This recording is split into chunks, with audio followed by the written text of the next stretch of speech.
ये फिल्म 1996 के बारे में है, जब एक अमेरिकन रिसर्च टीम वहाँ के गारों में आकर एक क्रिएचर की तलाश करती है, जिसके बारे में ये दावा किया गया था कि वो अनजान क्रिएचर अक्सर जगहों में देखा गया है और ये काफी आम क्रिएचर नहीं है बल्कि बहुत अजीब है। इससे शायद ही किसी ने देखा हो और इसके पास बहुत ज्यादा पावर्स हैं। लोग इस क्रिएचर से इस वजह खौफजदा थे क्योंकि वो दूसरे जानवरों का खून पिया करता था और इस वजह से वहाँ उस शहर के तमाम लोग परेशान थे। अब क्या वो क्रिएचर सच में खतरनाक था? क्या वो क्रिएचर इंसानों के लिए नुकसानदेह है या कि नहीं? ये जानने के लिए आपको ये कहानी आखिर तक सुननी पड़ेगी। जब वो रिसर्च टीम उस क्रिएचर को ढूंढ रही थी, उन्हें वहाँ पर मौजूद दीवारों पे उस क्रिएचर के निशानात दिखते हैं जो इस बात की तरफ इशारा कर रहे थे कि वो क्रिएचर सच में वहाँ पाया जाता है। इस रिसर्च टीम के लीडर के पास एक वर्कर आता है और बताता है कि हमें वो क्रिएचर मिल गया है जिसे हम ढूंढ रहे हैं। वो वर्कर बिल्कुल सच कह रहा था। अब ये सुनकर वो साइंटिस्ट खुश हो जाता है और उस गार में जाकर इस क्रिएचर को देखता है जो रोशनी की वजह से घबराया हुआ था। इस क्रिएचर को छुपा काबरा कहा जाता है। अब इस छोटू को बचाने के लिए उसकी माँ उसके सामने आ जाती है और वो बहुत गुस्से में थी और वो गुस्से से दौड़ती है। वो इन सब वर्कर्स पर हमला कर देती है और अपने बच्चे को उठाकर गार से बाहर चली जाती है। एंड उसी वक्त वो साइंटिस्ट इस चुपा काबरा की मॉम पर फ्लेयर गन से फायर करता है जिससे उसका एक विंग जख्मी हो जाता है। जख्मी होने की वजह से वो भागती जा रही थी और वो उड़ भी नहीं पा रही थी। अब वो सारे वर्कर्स और वो साइंटिस्ट इसका पीछा करते हैं। पीछा करते हुए इस साइंटिस्ट को उसका एक क्ला यानी कि पंजा मिलता है। वो बेचारी जब अपने बच्चे को बचाने के लिए रोड क्रॉस करती है तभी उसका एक गाड़ी से एक्सीडेंट हो जाता है। अब वो बुरी तरह घायल हो चुकी थी और इसमें मजीद भागने की हिम्मत नहीं थी। उसे एक आइडिया आया। वो अपने बच्चे को एक महफूज जगह में छोड़कर दूसरी जगह में चली जाती है। वो इस रिसर्च टीम का ध्यान अपनी तरफ करके वहाँ से चली जाती है ताकि उसका बच्चा बच जाए क्योंकि वो लोग इसके बच्चे को नुकसान पहुंचा सकते थे। दूसरी तरफ न्यूज चैनल में इस चुपाकाबरा के बारे में बताया जा रहा था जो कि बकरियों का खून पीता है। बहुत से किसानों ने इसे देखने का दावा भी किया था। अब हम इस कहानी के मेन कैरेक्टर को देखते हैं जिसका नाम एलेक्स होता है। तभी एक लड़का आकर उसे तंग करता है और उसके खाने का मजाक उड़ाता है। एलेक्स की किसी से भी अच्छी दोस्ती नहीं थी। स्कूल से वापस आने के बाद उसका अपनी मॉम से भी झगड़ा हो जाता है क्योंकि ना तो उसे स्पेनिश और ना मैक्सिकन जबानें पसंद थी, लेकिन उसकी मॉम उसे ये दोनों जबानें सीखने को कह रही थी जिसके लिए वो मना कर रहा था। इसी वजह से क्लास के सब बच्चे उसे परेशान करते हैं क्योंकि एलेक्स यहीं का रहने वाला था लेकिन उसे यहाँ की लोकल जबान नहीं आती थी। उसके डैड की कैंसर की वजह से डेथ हो चुकी थी जिसकी वजह से वो हर वक्त अकेला और उदास रहता था। अब उसकी मॉम उसे मैक्सिको जाने का मशवरा देती है ताकि अपनी फैमिली के बारे में तुम जान सको क्योंकि तुम्हारे डैड भी यही चाहते थे और वहाँ तुम्हारे दादा है और आज से पहले तुम वहाँ पर गए भी नहीं हो। एलेक्स जो वहाँ जाना तो नहीं चाहता था लेकिन अपनी अम्मी की खातिर उसे जाना पड़ता है। उसकी मॉम काम की वजह से उसके साथ नहीं जा सकती थी इसलिए अब उसे अकेला ही अपने कजन्स और अपने दादा के पास जाना पड़ गया था। उसे मालूम पड़ता है कि उसके डैड भी इसके साथ इस ट्रिप में जाना चाहते थे लेकिन किस्मत को कुछ और ही मंजूर था। एलेक्स मैक्सिको पहुंच जाता है जहाँ पर उसके दादा उसका इस्तकबाल करते हैं। वो उसे गले लगा लेते हैं और उसके साथ मजाक करते हैं क्योंकि वो काफी मजाहिया थे। उन्हें मालूम पड़ता है कि एलेक्स को स्पेनिश जबान बिल्कुल नहीं आती है। अब वो उसे स्पेनिश जबान के फायदे बताते हैं लेकिन एलेक्स इनकी बातों पर ध्यान नहीं देता क्योंकि उसे ये जुबान पसंद ही नहीं थी। जब वो अपने दादा के घर पहुंचता है तो वो अपने कजन से मिलता है जिसे सिर्फ स्पेनिश जुबान आती थी। वो उसे अपने साथ घर दिखाने के लिए ले जाता है। एलेक्स को मालूम पड़ता है कि उसके दादा काफी अच्छे और मशहूर रेसलर हुआ करते थे। वो उसे अपना और उसकी कजन का रूम दिखाता है। एलेक्स पूरा घर देखने के बाद अपने रूम में जाता है जहाँ पर वो अपनी कजन से मिलता है जो कि बड़ी सुरीली आवाज में गाना गा रही होती है। उसकी कजन का नाम लूना था। वो उसे अब टेलीविजन में उसके दादा की फाइट दिखाती है जिसे देखकर वो बहुत खुश होता है। उसे मालूम पड़ता है कि वो उस वक्त के टॉप फाइटर से लड़े थे लेकिन कमाल की बात यह है कि वो एक भी फाइट नहीं हारे थे। वो इंसाफ पर यकीन रखते थे और लोगों की हिफाजत करते थे। अब उसे मालूम पड़ता है कि इनका एक दुश्मन भी था जिसने उन्हें रिंग से बाहर फेंका था और सर पे चोट लगने की वजह से वो कोमा में रहे थे और यही वजह थी कि उन्हें रेसलिंग छोड़ना पड़ गई थी। इस चोट की वजह से उन्हें कुछ चीजें अब याद भी नहीं रहती थी। इसी दौरान उसके दादा आते हैं और वो इनकी फाइट की तारीफ करता है। अब वो सब बाहर खेत में जाते हैं जहाँ उन्हें एक घायल बकरी मिलती है। आज पहली बार एलेक्स को इस क्रिएचर के बारे में पता चलता है जो कि जानवरों का खून पीती है लेकिन इसे हैरत तब होती है जब वो उस जख्म को खुद ठीक होते हुए देखता है। उस साइंटिस्ट को इस क्रिएचर का एक पंख मिलता है वो इसी को ढूंढने की खोज में लगा रहता है। अब उसके स्पॉन्सर उसके पास आते हैं और पूछते हैं कि तुमने इस क्रिएचर का खून देने का वादा किया था क्योंकि तुम ही कहा करते थे कि इससे हम अपनी बीमारी को ठीक कर सकते हैं। अब वो उसे धमकी देकर वहाँ से चला जाता है कि अगर एक हफ्ते के अंदर उसने उस क्रिएचर को ना ढूंढा तो ये सारा प्रोजेक्ट बंद करा देंगे जिससे इस साइंटिस्ट को बहुत नुकसान होगा। वो साइंटिस्ट ये सुनकर बहुत परेशान हो जाता है। रात के वक्त एलेक्स अपने कमरे में बैठा गेम खेल रहा था कि अचानक उसे खिड़की में कोई आवाज सुनाई देती है। जब वो देखता है तो उसे एक बकरी दिखाई देती है। अब उसे रात के वक्त ग्रैंडपा बाहर जाते हुए दिखाई देते हैं और वो उनका पीछा करता है। उसे वहाँ बाहर फार्म हाउस में वही क्रिएचर दिखाई देती है जिसे देखकर वो डर जाता है और चिल्लाना शुरू कर देता है। अब सब लोग उसकी चीख की आवाज सुनकर वहाँ पर चले आते हैं लेकिन उन्हें वहाँ सिर्फ एक खरगोश मिलता है जिसे देखकर वो सब इसका मजाक उड़ाते हैं और वहाँ से चले जाते हैं। इसके दादा को सर में चोट लगने की वजह से भूलने की आदत थी इसलिए वो भूल जाते हैं कि क्या हुआ था। वो अब एलेक्स को अपने साथ ले जाते हैं ताकि इसे मरहम लगा सके, क्योंकि वहाँ पर गिरने की वजह से इसकी हाथ में चोट लग गई थी। इन सब के जाने के बाद वो चुपाकाब्रा का बच्चा बाहर आ जाता है। सुबह के वक्त जब एलेक्स की आंख खुलती है तो वो देखकर घबरा जाता है, क्योंकि वो चुपाकाब्रा उसका खून पी रहा था, लेकिन असल में उसकी वजह से उसका जख्म अब सेकंड्स में ठीक हो गया था, जिसे देखकर वो बहुत हैरान था। बाहर उसकी कजन भी बैठी हुई थी, लेकिन उसने इस क्रिएचर को नहीं देखा था। वो लड़की इसे फायर वर्क चलाना सिखाती है। वो एलेक्स की जिंदगी से बोरियत खत्म करना चाह रही थी। अब वो दोनों बैठकर मस्ती कर रहे थे, तभी उन्हें मालूम पड़ता है कि उनके दादा गायब हैं, क्योंकि उन्हें भूलने की बीमारी थी। इसलिए अब वो सारे उन्हें ढूंढने के लिए सिटी की तरफ चले जाते हैं। उसकी कजन को गाड़ी चलाना नहीं आती थी, लेकिन फिर भी वो गाड़ी चलाती है, क्योंकि वो जिंदगी में हर नया काम करना चाहती थी। और अब उसके अलावा उनके पास और कोई हल भी मौजूद नहीं था। वो साइंटिस्ट अब जगह जगह उस जानवर की खोज में लगा हुआ था। उसे मालूम पड़ता है इस जानवर की जिस गाड़ी से टक्कर हुई थी उसकी नंबर प्लेट उधर ही गिरी पड़ी है। अब उसे एक और उम्मीद की किरण नजर आती है कि शायद इसके जरिए वो चुपाकाब्रा के बच्चे तक पहुंच सके। वो बच्चे भी जैसे तैसे करके मार्केट में अपने दादा को ढूंढने पहुंच जाते हैं। बाजार में बहुत ज्यादा चहल पहल थी। अब वहाँ पर एलेक्स को एक खिलौना मिलता है जो बिल्कुल उसी क्रिएचर की तरह दिख रहा था जिसने इसका हाथ ठीक किया था। उसे मालूम पड़ता है कि ये जानवर इंसानों का दोस्त है, दुश्मन नहीं है। इसे वहाँ का खाना भी बहुत मजेदार लगता है। मार्केट में दादा के ना मिलने की वजह से वो बच्चे अब घर की तरफ वापस रवाना हो जाते हैं। रास्ते में वो मजे मजे के गाने सुनते हैं और खूब मजा करते हैं। उन्हें रास्ते में अपने दादा मिल जाते हैं, जिनके पास अब एक बकरी थी, लेकिन उन्हें ये याद नहीं था कि वो उनके पास कैसे आई है और वो यहाँ क्या करने आए हैं। अब वो अपने अंकल को गाड़ी में बिठाकर घर जाने लगते हैं, जहाँ रास्ते में वो रिसर्च टीम इस क्रिएचर की तलाश में लगी हुई थी। दादाजी को तो पता था कि ये टीम यहाँ क्या काम कर रही है, लेकिन वो बच्चे इस बात से अनजान थे। घर जाकर वो अपनी कजन को बताता है कि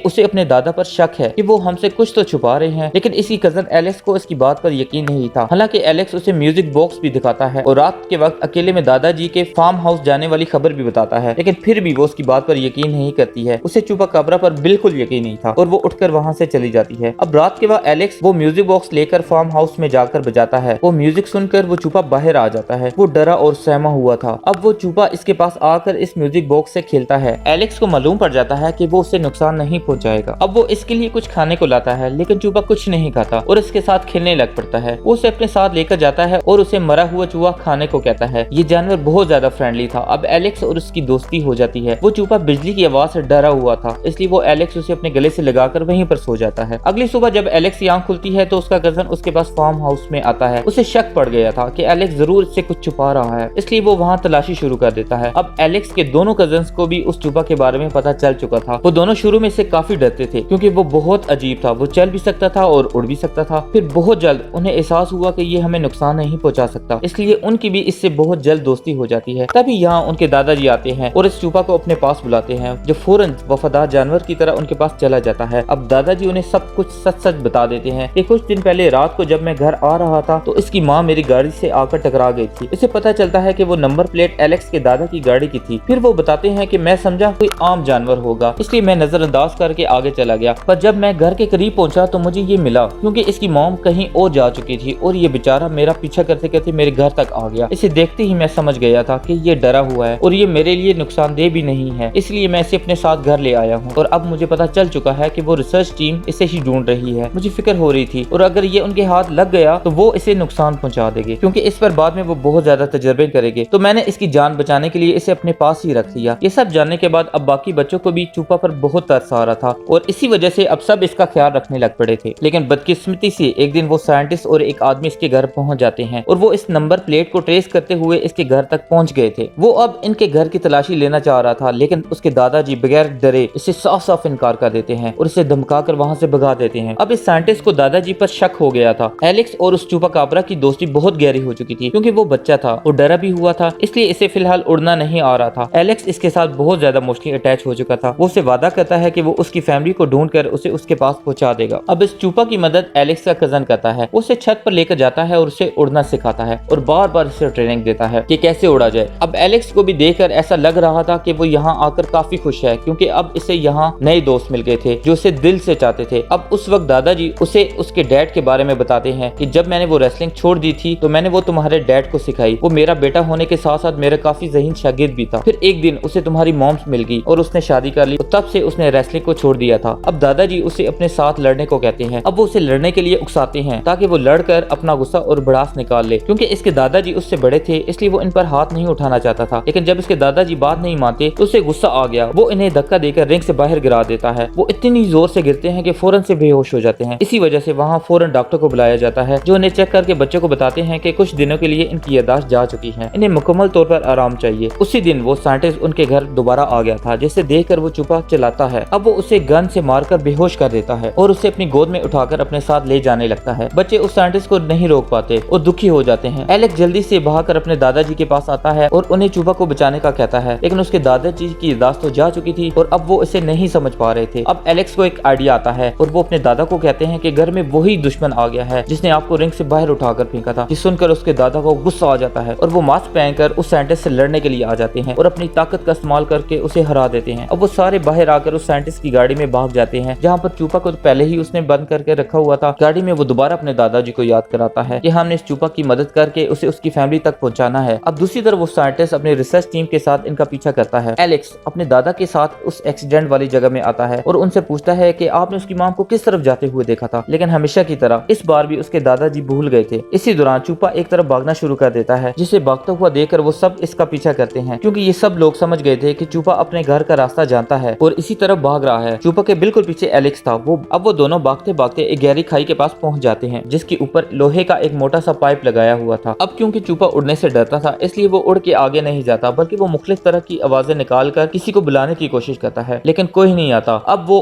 पाइप के जरिए आगे बढ़ने लगता है तो एलेक्स उसे जाता हुआ देखकर बाय बाय करने लग पड़ता है। अब एलेक्स के पास एक टाइगर आ जाता है जो उस पर हमला करने के लिए आगे बढ़ रहा था, जिसे वो काफी डर गया था और पाइप के ऊपर चढ़ना शुरू कर देता है। तभी उसके दादाजी वहाँ पर आ जाते हैं, जो कि काफी बहादुर थे, इसलिए वो उस टाइगर से लड़ने लग पड़ते हैं और जैसे तैसे करके वो उस टाइगर को वहाँ से भगा देते हैं। लेकिन जैसे ही एलेक्स वापस आने की कोशिश करता है तो वो पाइप टूट जाता है और वो छोटे पाइप को पकड़ लेता है ताकि अपनी जान को बचा सके। अपने दोस्त को मुसीबत में देखकर वो चुपाकाब्रा का बच्चा वापस आता है और वो पाइप भी टूट जाता है और वो दोनों गिरने लग पड़ते हैं। खुशकिस्मती से उस चुपाकाब्रा के बच्चे ने उड़ना सीख लिया था, इसलिए वो अपने साथ साथ एलेक्स को भी बचा लेता है और उसे बाहर ले आता है और ऐसे ही वो एलेक्स की जान बचा लेता है। अब एलेक्स की जान बचने की वजह से वो सब बहुत खुश हो जाते हैं और सब इस चूपा का शुक्रिया अदा करते हैं कि अचानक से वहाँ वो साइंटिस्ट आ जाता है और चुपाकाब्रा के बच्चे को तीर मारकर बेहोश कर देता है और बाकी सबको धमकाता है कि पीछे हट जाओ। इस बार दादाजी और बच्चे मजबूर थे और ना चाहते हुए भी उस बदमाश साइंटिस्ट को जाने देते हैं। जब वो साइंटिस्ट खुशी खुशी इस बेचारे चूपा को ले जा रहा था, तभी इस छोटे चूपा को बचाने के लिए उसकी पूरी फैमिली वहाँ पर आ जाती है, जो सारे एक ही साथ इस गाड़ी पर हमला कर देते हैं। अब वो नाखन और पंजों के जरिए इस गाड़ी को तबाह करना शुरू कर देते हैं। ये सब देखकर दादाजी और बच्चे खुश हो जाते हैं, लेकिन वो साइंटिस्ट बहुत चालाक था। वो हथियार दिखाकर उस छोटे चूपा को ढाल बनाकर वहाँ से भागना चाहता था। तभी दादाजी आकर उस साइंटिस्ट को पकड़कर उसका बाजू मरोड़ देते हैं और उस चूपा को छुड़वा लेते हैं। आखिरकार रेसलिंग की एक ट्रिक से वो उसे उठाकर जमीन में पटक देते हैं, जिससे साइंटिस्ट वहीं ढेर हो जाता है। अब छोटा चुपाकाब्रा अपनी फैमिली के पास जाकर बहुत खुश हो जाता है। एलेक्स और चुपाकाब्रा बहुत अच्छे दोस्त थे, इसलिए वो दोनों एक दूसरे को आखिरी बार अलविदा कहते हैं और वहाँ से चले जाते हैं। एलेक्स अपने कजन के साथ बहुत खुश था, लेकिन अब उसे अपने घर जाना था, जहाँ पहले वो उदास रहा करता था, अपनी फैमिली को पसंद नहीं करता था, लेकिन अब उन्हें जानने के बाद और इतना अच्छा वक्त गुजारने के बाद वो उन्हें बहुत याद करेगा। इसके दादाजी भी बहुत खुश थे, क्योंकि वो जैसे एलेक्स को सिखाना चाहते थे अब वो सीख गया था। अब वो एक दूसरे को अलविदा कहते हैं और एक दूसरे को गले मिलते हैं। एलेक्स आकर प्लेन में बैठ जाता है और जाने से पहले अपने दादाजी को अपना ख्याल रखने को कहता है। इसके दादाजी उसे जाने से पहले कहते हैं कि यहाँ जो कुछ भी हुआ उसे याद रखना, क्योंकि मुझे तो भूलने की आदत है और मैं भूल जाऊंगा। वो अपने दादाजी को एक गेम गिफ्ट दे देता है और कहता है अब मुझे इसकी कोई जरूरत नहीं, और वो वहाँ से चला जाता है। प्लेन में उसे अपना दोस्त चूपा दिखता है, जो कि हवा में उड़ रहा था और बहुत खुश था। उसे बहुत मजा आ रहा था। एलेक्स भी इसे देखकर बहुत खुश था कि अब वो एक आजाद जिंदगी गुजार सकता है।